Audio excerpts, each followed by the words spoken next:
Good day, everyone. Good day. Happy Sabbath, Shabbat, Shalom, all that good stuff. Hallelujah. This is your brother Yahada, and today's message is titled Unequally Yoked and Beyond. But before we get into the details of that, I would like for us to understand one thing. I wrote this down so I want to make sure I don't miss nothing. Before we get into the details of Unequally Yoked and Beyond, we must start with and understand the original intentions of our Creator. The original intention of our Creator, and understand the original intention of our Creator, how we are designed, our function, which is assigned, inside the school of thought of manifesting the kingdom of heaven on earth, just as it is in heaven. This school of thought includes systems of living that he so loved, as he said in John 3:16, for God so loved the world that he gave his only begotten son. And what we have to know about that word world is it means cosmos. For God so loved the systems of living, the way he told us to live. He makes it clear in his word that he does things for his own good pleasure. He didn't really do all this for us. His original intention, and he had an idea of making his will be done on earth as it is in heaven. And all of this that he created, the earth, man, Adam, is for that one reason alone. So we have to come with this mentality. The only reason we exist is to bring the Most High's kingdom on earth, and to do it on earth just as it is in heaven.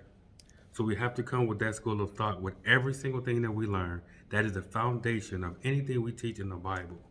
That is the original intentions from paying our tithes, from getting married, from doing business.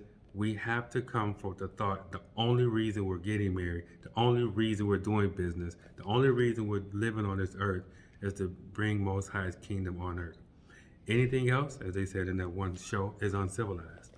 It's a waste of time. We have to get back to that thinking and train ourselves with that type of thinking and purpose. And thinking of that purpose will help you know why you're put on this earth.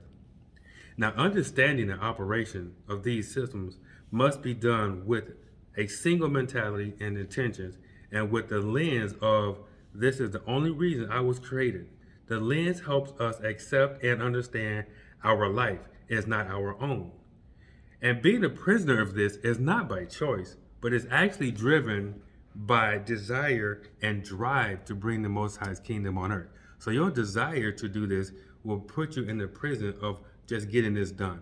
It's not by enslavement or you don't want to be here. So that's what makes Apostle Paul say, I'm a prisoner of this, because he's motivated and wants to do this and make sure he gets this done.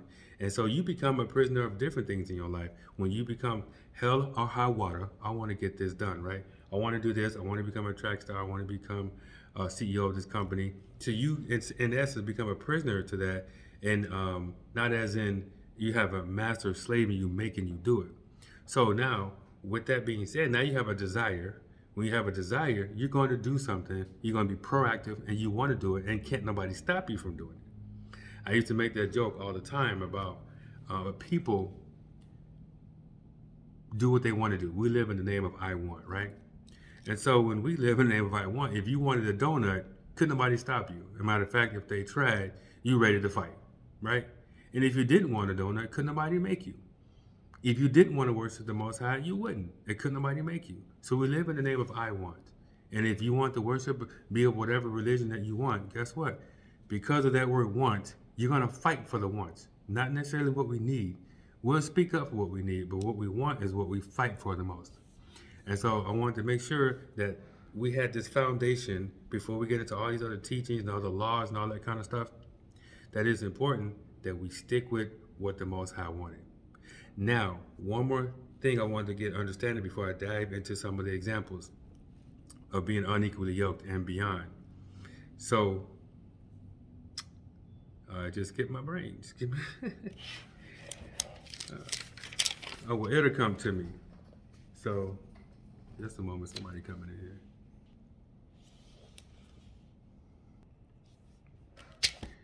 All right, so I didn't remember exactly what I was going to say right then, but if it come back to me later in this video, I'll mention it.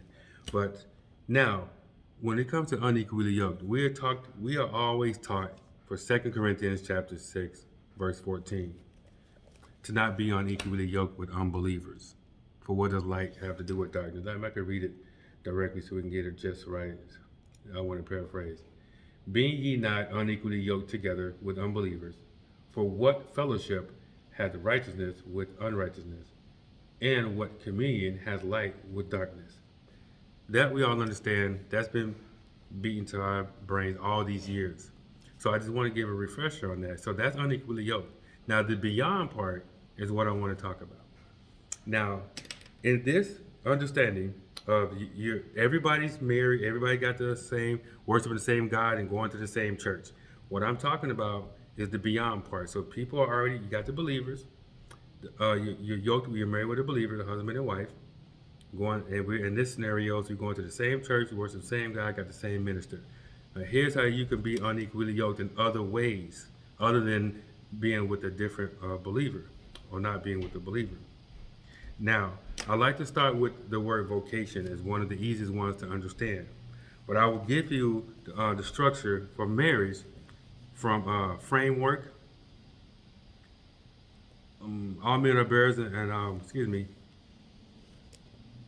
I'm going to go under these different titles, explain the different things, all right? So one of the structure of marriage is the constitution of marriage. Frame, work, and framework. All men are bears and women are rabbits. Electricity, harness, power, authority, foundation, capacity to operate. Now, when it comes to the vocation, if you want to be a lawyer and the person you're with wants to be a plumber, you're going to have some issues along your lifestyle, because as you live your life, different things are going to be important to you than it's going to be important to the other person as far as the way you live. Just like, even though a football player and a tennis player, they're both athletes, but they have two different ways of life, different ways of practice, different ways of exercising. So same thing with the husband and wife. Now, why is that important when you say vocation? Because they say, well, people have been doing that all the time and been making it work, but that don't make it be the right way to do things. And here's what's important. Now, if the wife supposed to be a helpmate to the husband, and the husband wants to, if we're talking about vocation now, be a lawyer, and the wife wants to be a farmer. Now, the husband will be no good to the wife, and the wife will be no good for the husband. And this is how. All the knowledge and wisdom and guidance he will give in the light of being a lawyer to her is no good to her, because she's not going to apply that to that, because she's not trying to be the lifestyle or join a lifestyle of a lawyer. She wants to be a farmer. Now, all her physical activities to be a helpmate to him is no good to him, because everything she wants to physically do and engage is being in a farmer, not that of a lawyer. So she's no good for him, and he's no good to her in the whole lifestyle, even though you guys believe in the same God and you go to the same church, even the same minister, and believe a lot of the same things. It's just the lifestyle will be different, and you guys will have issues, especially when you're raising your kids, and it's going to be important to both of you how you want your kids to be raised. Ways of thinking will be different, and you guys will argue, and that's going to be important to you. And what's important to you will not be important to the other person. Okay? He will love you. Now I remember what I was going to say. So let me go back. Now, you and I have been in a relationship with people. Whether it's a friend, brother, parents, whatever. Now, things may not be important to you at all. You might not even care. But because you care about that person, you will in turn try to care about it for the sake of that person. And if that person dropped their concern for it, well, so will you, because you never care for it anyway. So with that mindset and understanding, there's some things we have to do for the Most High that we may not care about. We might not value it. We might not know why it's important. But because we love the Most High, we will do certain things that what He says. And because He's our Father and our God, He kind of does that to us as well. Things we care about that's not really important to Him, He does give us some of the things we want, and be able to enjoy life and all these things that has nothing to do with building His kingdom. But He has a relationship with us, and He loves us, so He also builds a fatherhood with His children. So, and that's something that we have to duplicate in our kingdom. So yeah, so that's what I wanted to say in the beginning about you and I are in a similar exact boat as the original children of Israel. The descendants of slaves today are in the original, are in the exact same boat as the original children of Israel from Abraham, Isaac, and Jacob. And that is, they knew nothing about the Most High's laws. The Most High had to introduce his laws to them. All right, they knew nothing about it. They didn't even care. They didn't know what they were. They didn't know why they were important. So that's why it took, in the process of time, the Most High had to teach them these things. And as they were teaching them, they were brand new, so they didn't even care about these laws. But the Most High had to show them how important they were. He issued out strong consequences for not doing what he said do, because the Most High said his word would not go out and come back void. And so, to help you further understand what for the children of Israel are important in the first place, is from Adam to Noah, right? Every single person that was born had a chance to do exactly what the Most High said do, and bring his kingdom on earth. But we didn't. That's why he had to destroy the earth and the flood.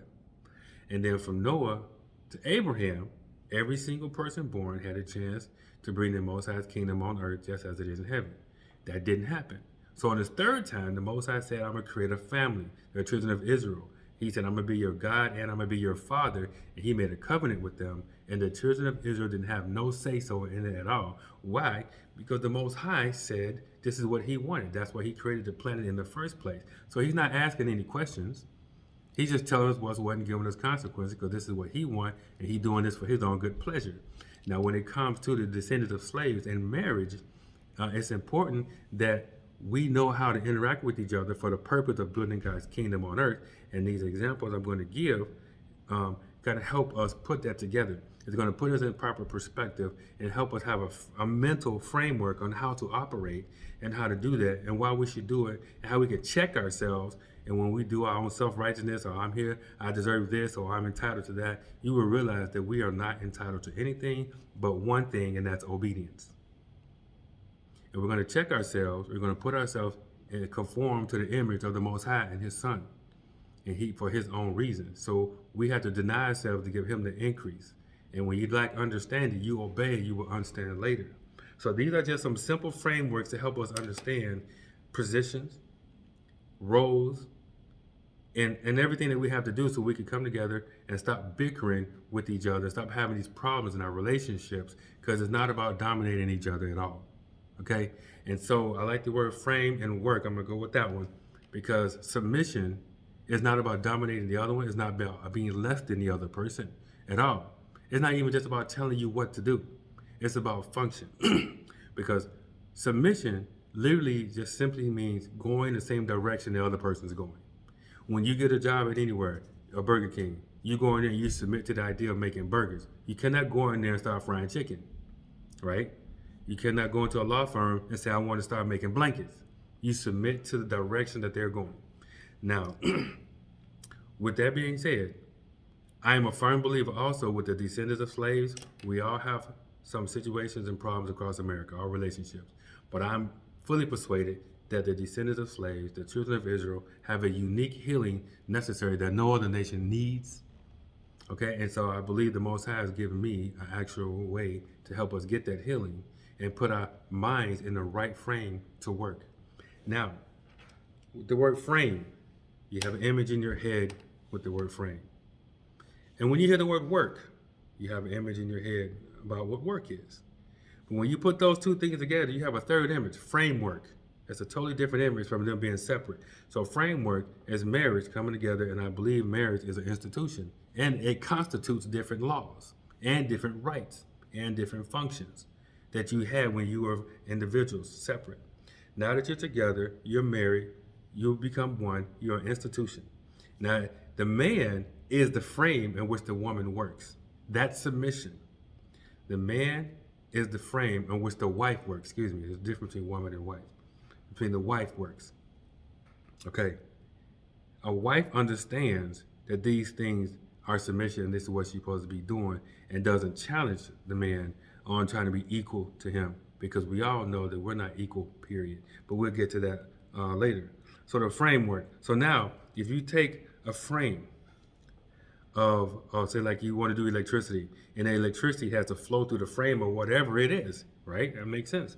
So if your husband's a refrigerator or a toaster or an oven, and you got electricity, she has to submit to the shape of it. She flows, goes with the flow of that frame or whatever that the husband is, or whatever the thing is plugged up to, whatever the power is flowing through. She cannot change the shape. She cannot change the man and make a toaster be a coffee pot. You cannot change a man. So that is what submission is, and I want to have that strong mental model of the frame in which you work. Okay, you have your own work, and the man has his own work. Now, same thing with power, right? Ever seen a power line that's down and is moving all over the place and all like that, and it gets kind of dangerous, right? But you can have power. Woman is power, but power has to be harnessed and it has to be authorized. So without authorization, you're no good. You're just a whole bunch of ball of energy or electricity or power just sitting there waiting to be used. So that is why it's important for the man to have a plan and the woman to be a helpmate to that plan, because she has to be used. She is this power. She is this ball of energy. She come equipped, ready to work, to do her part. And a lot of us men don't have any idea what we want to do. Now, not knowing how to do it is a different thing. Now, when I say all men are bears and all women are rabbits, that kind of came from helping us understand how each other think. Okay? And mostly coming from when men have to understand how women think. So, if a bear is into it with the rabbit, a rabbit is not going to go up against that bear because he knows he can't win the fight, right? Normally thinking. So a rabbit's going to think totally different. They're going to scurry around and do whatever they have to do to make sure they can survive this thing if they have to fight the bear. So I always tell men, imagine you have to fight a bear without a weapon. You're going to think just like they do. You're going to not sleep at night, because that joke we used to say back in the day, women sleep with one eye open, always thinking.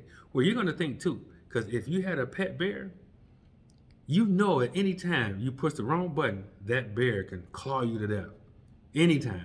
No matter how many years you've had it, you know this bear can overpower you. And so you always walk around with that alert or awareness and never put your guard down. So I learned actually through my daughter. She became an adult and had kids and been in relationships. And she helped me realize that men don't live with the fear of harm. We don't, because I don't fear it at all. And so now when we get aggressive or mad or something like that, they think they poking the bear. And we here being passionate about them, all they see is anger and the roaring bear, and we're doing harm in our home and don't even know it. We're making everybody all scared and stuff. So it's very important that the frame know who he is and know his place and know his role and how he impacted the family and the wife and everything. And the women or the wives know how they operate and function in a relationship so you can have harmony, because we know we are a constitution, or an institution that constitutes different things and laws and rights and functions. And when we know that and be okay with that, we can operate harmoniously. And then also another way of thinking is when I ask people the question, I ask them, look at their hand and ask me, what is this? And the answer is, this is my hand, right? But I ask the question, do you agree that it's more accurate to say that this is me? And most people say yes. So when we say my wife or my husband, that has a connotation of ownership. So when you look at each other and you see each other as each other, that's selfship.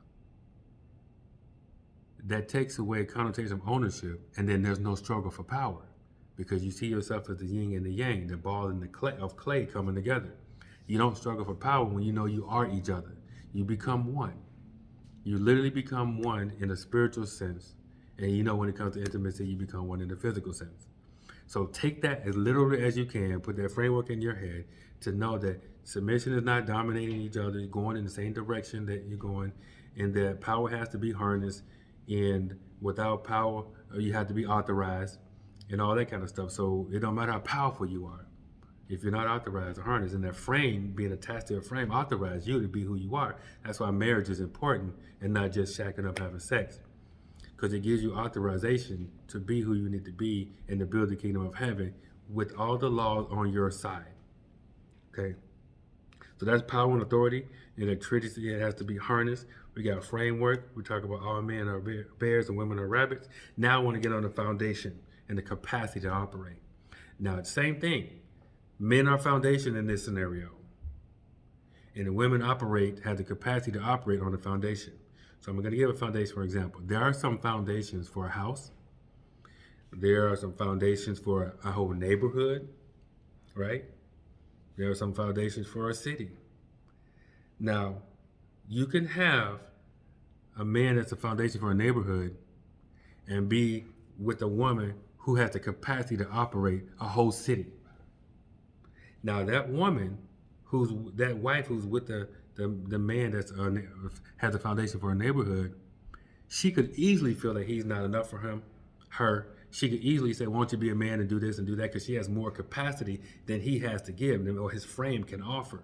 And she could, immature, unlearned wife, could call this man weak. She could disrespect him, openly render him incompetent, and ruin his reputation in the community. Well, none of that's really true. We just don't know that you have more capacity than for the person that you're with. For example, if you are a teacher, you marry a woman, a wife that's be, with a teacher. But if you have the capacity to be a mayor or a governor or something like that, you deal with a lot more things, and you have a wife that can handle the capacity of being the wife of a mayor or a governor or a president of the United States. So that's another way you could be unequally yoked. You see how all that can go, the beyond unequally yoked with the unbeliever. So I'm going to put this framework in your head so you can know that man is the frame in which the woman works. All men are bears and women are rabbits, to have to go with the way we think, and also to help us see our black women as delicate, and not so tough and aggressive all the time. Because at the end of the day, they are still ladies, they're still rabbits. Okay, they're still gentle, delicate creatures that we have to take care of. Now, being the weaker vessel doesn't mean weak. It's just the vessel that you're in, but the spirit they have is the same exact spirit or breath of life that was breathed into you. It was just duplicated. It was just separated into two different bodies. So, now as the breath of life, all right, there we go. When I talk about the breath of life and the different one, but as the breath of life, you initiate the ability is to, I'm trying to read this handwriting.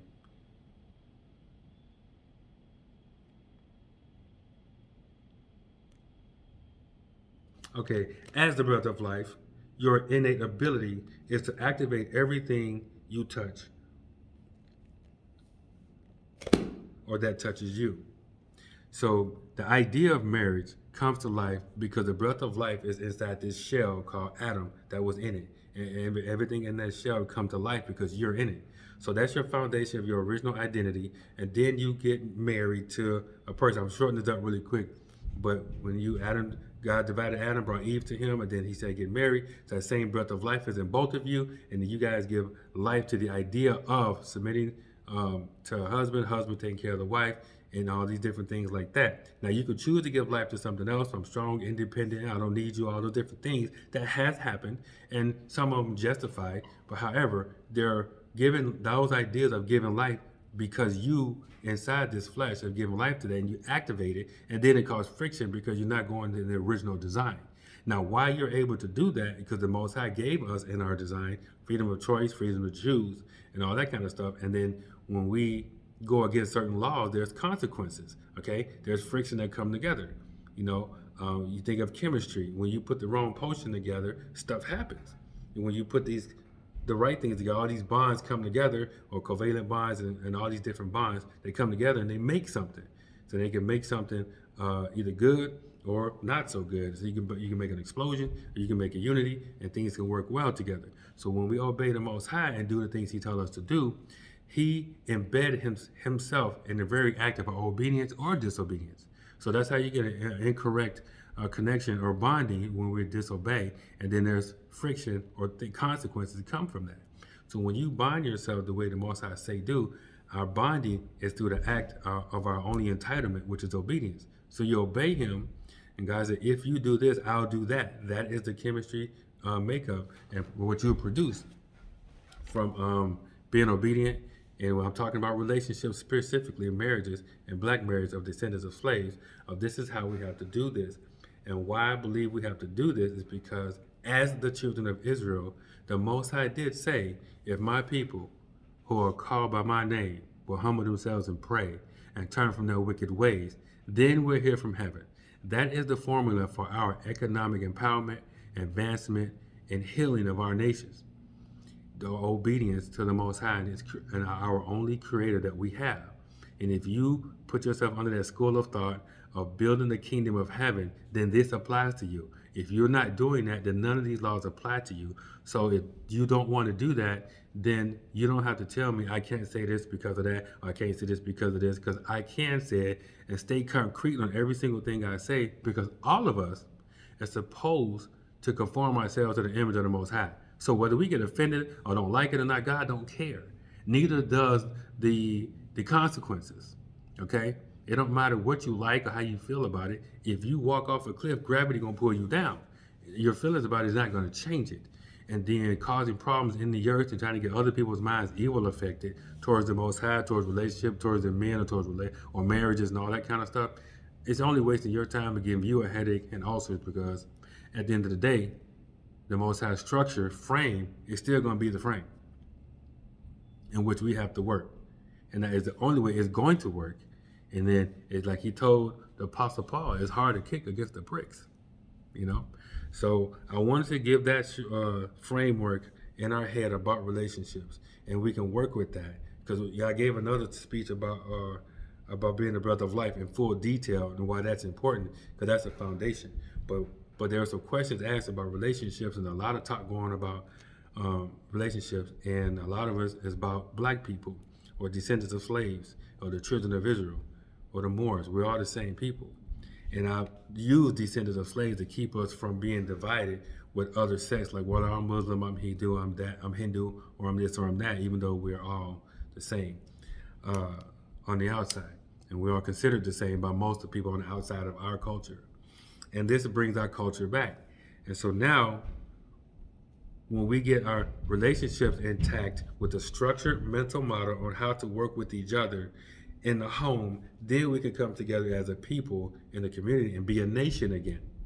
But we have to do it through the lens of getting back to the Most High's original intentions of what He wanted, and that has to be our desire. And to make that our desire, I've had to ask God, say, look, and I had to come to terms with myself, because the Most High already knows, okay? Come to terms with myself, say, Lord, look, I don't know nothing about this. In fact, I don't even care about it. But I want to care about it. I know I need to. I know it's good for me to care about it, because I believe your word. But there's some things in your word I just didn't know.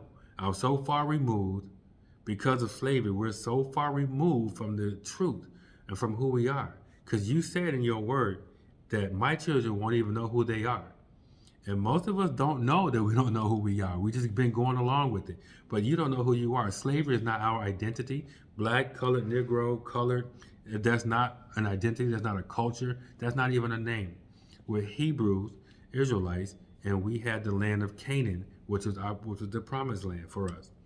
So once you can accept that, and that you're the royal priesthood, then you can see that you go with the mentality of unity. And in your relationships, in your marriage, okay? I'm talking about your marriage, because your marriage is important, and the devil like to mess up our marriages and tell us we can do whatever we want to do. I'm free to this and that. No, I'm independent. Nobody's independent, because the Most High said it's not good for man to be alone. He didn't say it's not good for the male to be alone. So it ain't no, either somebody lying, either the Bible lying or you lying, because you cannot be strong and independent on your own, because no one's meant to be alone. And so now, I hope that works for you. And I'm working on it myself. These are constant daily reminders I give myself, because I haven't been married. And I got married not knowing everything that I'm teaching today. So I made some mistakes. I'm making some now. But knowing this is only half the battle. But when you put forth the effort, the Most High sees it, He will bless you. Now, if you with a spouse that don't want to do these things, you do your part anyway. Then you tell God, Lord, look, I'm doing the best I can. Look in on my spouse. And if you're in an unhappy relationship, you have to tell the Lord about it. And then talk to your partner about it. And don't be around the bush.